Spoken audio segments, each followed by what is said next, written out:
terhadap pasar sejumlah negara.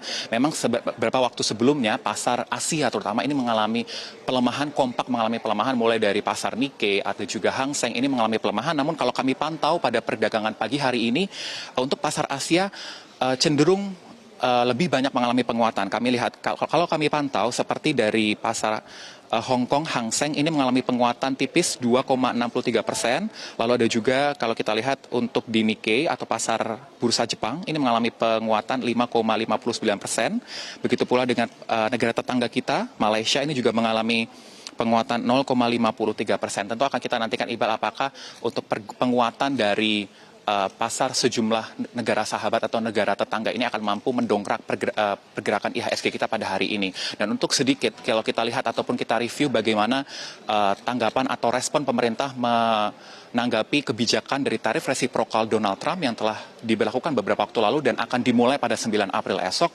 Ini pemerintah sudah memberikan statement tegas bahwa ia tidak akan melakukan perlawanan seperti yang dilakukan oleh China, namun ia akan pemerintah Indonesia lebih menempuh jalur diplomasi atau negosiasi bersama dengan sejumlah negara di ASEAN. Tentu akan kita naikkan bahwa memang kabarnya lewat Menteri Koordinator Bidang Perekonomian Airlangga Hartarto telah melakukan komunikasi secara intens dengan USTR dan masih akan untuk menyusun bagaimana proposal akhir negosiasi yang akan disampaikan kepada USTR atau Kantor Perwakilan Dagang Amerika Serikat untuk bisa mencapai kesepakatan terkait tarif resiprokal yang dilakukan terhadap Indonesia yang kalau kita lihat memang angkanya cenderung cukup tinggi apabila dibandingkan dengan negara-negara lain yang berada di rata-rata rentang 10%, yang mendapatkan tarif hingga 32%, tidak hanya Indonesia, namun ada beberapa sejumlah negara di ASEAN pun juga menerapkan atau dikenakan tarif yang cenderung lebih tinggi. Tentu kita nantikan, Iqbal dan juga pemirsa, apakah IHSG ini bisa menguat pada perdagangan hari ini. Namun kalau kita lihat pada sesi perdagangan pertama setelah dibuka pukul 9 waktu Indonesia Barat, masih menunjukkan zona teritori merah atau pelemahan di level 5.912. Kami kembalikan kepada Anda, Iqbal, di studio. Baik, ini prediksinya memang terkoreksi di hari pertama perdagangan dan ini masih dalam posisi melemah seperti yang kami tampilkan di layar, Insan. Jadi kalau dari informasi yang Anda himpun, apa harapan investor kepada pemerintah Indonesia terkait hal ini, Insan? Ya, Iqbal, tadi kalau disampaikan oleh Direktur Utama Bursa Efek Indonesia, Iman Rahman, untuk penyesuaian terhadap perdagangan dari IHSG di Bursa Efek Indonesia ini memiliki beberapa harapan dan juga tujuan yang dilakukan. Kalau tadi kami sampaikan memang ada perubahan terkait mekanisme untuk KRB, auto rejection bawah, maupun juga mekanisme pemberlakuan trading hold atau penghentian perdagangan secara sementara ini memiliki harapan kepada investor untuk bisa memiliki waktu lebih banyak mencerna kondisi yang terjadi. Kalau kita lihat memang diharapkan pergerakan dari level IHSG ini tidak terbawa oleh arus kepanikan yang terjadi kepada investor. Tentu akan kita nantikan apakah peraturan yang baru saja diubah mengenai trading hold maupun sistem ARB ini akan mampu mendongkrak IHSG. Namun kalau kami lihat sampai dengan saat ini memang belum ada tanda-tanda penguatan, masih bertahan di zona merah. Dan tadi Iman Rahman pun menyebutkan bahwa harapannya tidak hanya memberikan waktu tambahan ataupun waktu lebih terhadap investor untuk mencerna kondisi yang sedang terjadi, namun juga bisa berharapkan untuk meningkatkan likuiditas dari perdagangan dalam satu hari sehingga mampu mendongkrak level IHSG dalam satu hari perdagangan. Tidak hanya itu, Iqbal, tadi juga Direktur Bursa Efek Indonesia bersama dengan sejumlah regulator pun juga menyampaikan beberapa upaya untuk menangani ataupun menghadapi sejumlah tekanan ekonomi, baik ekonomi global maupun lokal. Tidak hanya berbicara mengenai perubahan mekanisme ARB maupun sistem trading halt. Namun ia juga sempat menyinggung bahwa sebelumnya pada saat kita mengalami trading halt di anjloknya 5%, regulator telah membolehkan untuk sejumlah emiten melakukan buyback tanpa melakukan RUPS, dan ini tadi disampaikan oleh OJK bahwa akan ada ataupun sudah terdaftar sekitar 15 emiten yang berencana untuk melakukan buyback terhadap sahamnya pada perdagangan setelah diperbolehkan oleh regulator untuk melakukan aksi buyback atau pembelian kembali saham mereka pada sesi perdagangan. Kami kembalikan pada Anda, Iqbal. Baik, Ihsan, mohon tetap standby kita dalam Breaking News Metro TV. Sementara kami akan hadirkan informasi berikut terlebih dahulu. Pemirsa, Bursa Efek Indonesia melakukan pengaturan ulang terhadap mekanisme penghentian sementara atau trading halt. Pelaksanaan perdagangan efek menjadi 8% dari sebelumnya 5%. Aturan ini mulai berlaku untuk perdagangan saham sejak hari ini, Selasa 8 April 2025. Keputusan ini diumumkan pada Selasa pagi sebelum perdagangan saham di Bursa Efek Indonesia dimulai. Saat terjadi penurunan IHSG di atas 8% dalam satu hari yang sama, bursa akan memberlakukan trading halt selama 30 menit. Trading halt juga akan diberlakukan selama 30 menit apabila terjadi penurunan lanjutan hingga lebih dari 15%. Selanjutnya BEI juga akan memberlakukan trading suspend bila IHSG mengalami penurunan lanjutan hingga lebih dari 20% apabila sampai akhir sesi perdagangan atau lebih dari satu sesi perdagangan setelah mendapatkan persetujuan dari OJK. Selain menyesuaikan mekanisme penghentian sementara perdagangan, BEI juga melakukan penyesuaian batasan auto rejection bawah atau ARB menjadi 15%. Lalu seperti apa dampak atas anjloknya IHSG saat pembukaan bursa saham ini? Kita akan membahasnya bersama analis ekonom Fitra Faisal. Mas Fitra, selamat pagi, apa kabar? Selamat pagi, Mas Anggi, kabar baik. Dengan Iqbal di studio. Terima kasih Mas Fitra sudah bergabung dalam Breaking News Metro TV. Mas Iqbal, ya, oke. Tidak apa-apa Mas, mungkin karena IHSG hari ini diprediksi anjlok. Ada prediksi akan terkoreksi. Jadi sejauh ini dampaknya apa Mas? Apakah ini akan mempengaruhi sentimen dari para investor terkait dengan pembukaan hari ini? Ya, ini kan sebenarnya kalau kita melihat tren bursa regional selama bursa kita tutup, itu kan memang merah semua ya, karena dampak tarif resiprokalnya Trump ya, sehingga sebenarnya ini suatu hal yang sudah bisa diduga bahwa di stock market kita juga sudah pasti akan terdampak. Meskipun sebenarnya kemarin sempat ada potensi ya, 30% probability bahwa IHSG kita akan masih di zona hijau, karena memang selama 3 bulan terakhir harga dari IHSG sebenarnya sudah lumayan terdiskon, ditambah lagi dengan depresiasi nilai tukar yang membuat kalau saya foreign funds itu sudah menjadi double discount. Cuma memang ya pada akhirnya faktor risiko domestik itu masih cukup signifikan begitu ya, mengintai ya, terutama dari persepsi investor asing terhadap perekonomian Indonesia dan ketahanan ekonomi Indonesia terhadap tarif resiprokal Trump tersebut. Dan ini tidak hanya terjadi di Indonesia, juga sudah terjadi di bursa regional, sehingga ini adalah suatu hal yang seharusnya kita bisa antisipasi.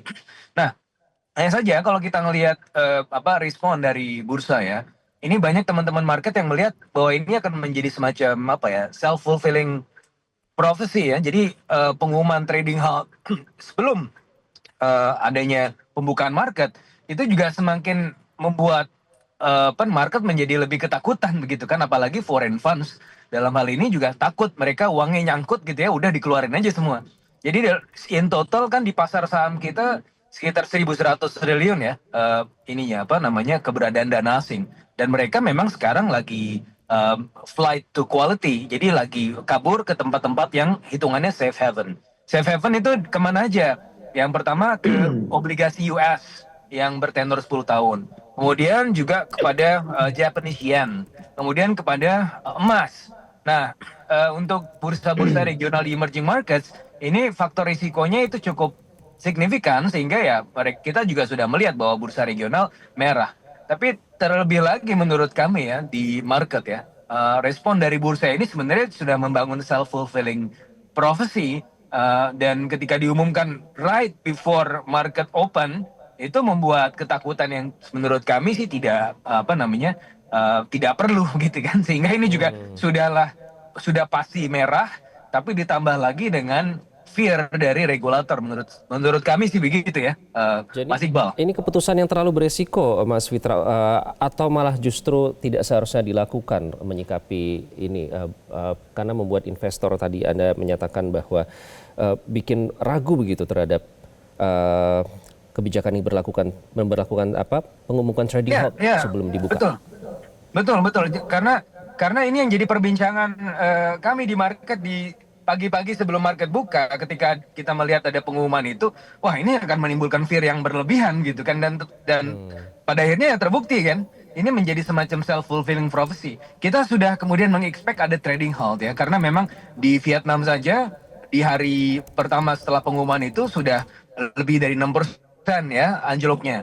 Dan untuk kita ya pasti kan kalau sudah di atas itu sudah pasti trading halt, dan kita sudah bisa menduga, tapi kita tidak bisa melihatnya kok secepat ini bloodbath-nya gitu. Kita sudah mengexpect ada bloodbath, tapi tidak secepat ini. Ya, jangan-jangan ini diinisiasi juga oleh salah satunya adalah blunder dari regulator menurut kami sih.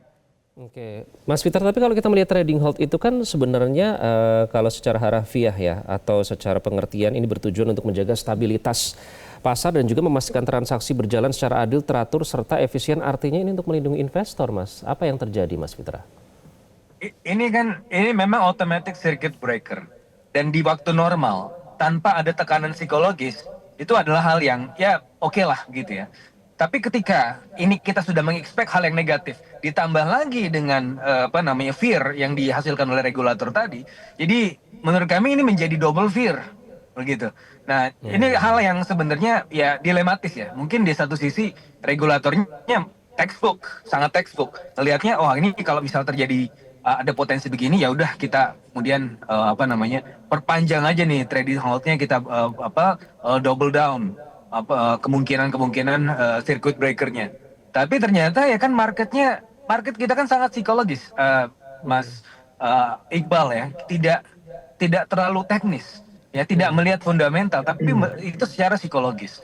Dan ketika faktor psikologis itu di-nudge dengan suatu hal yang sebenarnya seemingly positif, tapi itu bisa menjadi negatif di saat-saat seperti ini gitu. Ini yang seharusnya perlu diperhatikan juga. Oke, kemudian bagaimana Anda melihat ini angka yang ditetapkan jika terjadi penurunan IHSG di atas 8% dalam satu hari yang sama, nanti trading halt 30 menit kan sebelumnya 5%. Kemudian juga apabila terjadi penurunan lanjutan hingga lebih dari 15%, nanti akan diberlakukan trading suspend jika mengalami penurunan lanjutan hingga lebih dari 20%. Mas Fitra, bagaimana Anda melihat angka-angka yang ditetapkan ini? Dari beberapa perbincangan di market sih angka-angkanya agak kurang meyakinkan ya. Misalnya ARB, auto reject bawah, itu 15%. Tapi kita bisa melihat bahwa trading halt bisa 20%. Kok nggak imbang gitu kan? Ini juga sebenarnya menimbulkan kebingungan juga ya di satu sisi. Dan ketika bingung ya orang jadi takut gitu kan. Nah, kalau dari sisi itu sih sebenarnya ini hal yang sebenarnya positif ya harusnya. Tapi kan komunikasinya ya ini ya. Menurut saya sih seharusnya jangan tiba-tiba ya sebelum market buka ya, ini baru orang bersiap-siap sudah diumumkan seperti itu gitu kan. Jadi kan menjadi apa ya? Semua shock gitu ya. Nah, harusnya sih dievaluasi dulu ya. Kalau misalnya memang butuh pendalaman dari trading halt, ya dibicarakan dulu dengan market. Nah, masalahnya ini kan market juga in shock. Jadinya ya semuanya jadi double shock gitu. Nah, ini suatu hal yang perlu diperhatikan ya. Jadi komunikasi dari regulator dan pemahaman kondisi dari regulator itu perlu diperbaiki. Jadi kita nantikan nanti regulator apa yang akan dilakukan. Jangan sampai ada triple shock ya. Cukup double shock saja, Mas Fitra. Terima kasih Mas Fitra Faisal, analis ekonomi, sudah bergabung dengan Breaking News Metro TV. Dan pemirsa, demikianlah Breaking News Metro TV. Sesaat lagi Metro TV akan kembali dengan program Selamat Pagi Indonesia. Tetaplah bersama kami.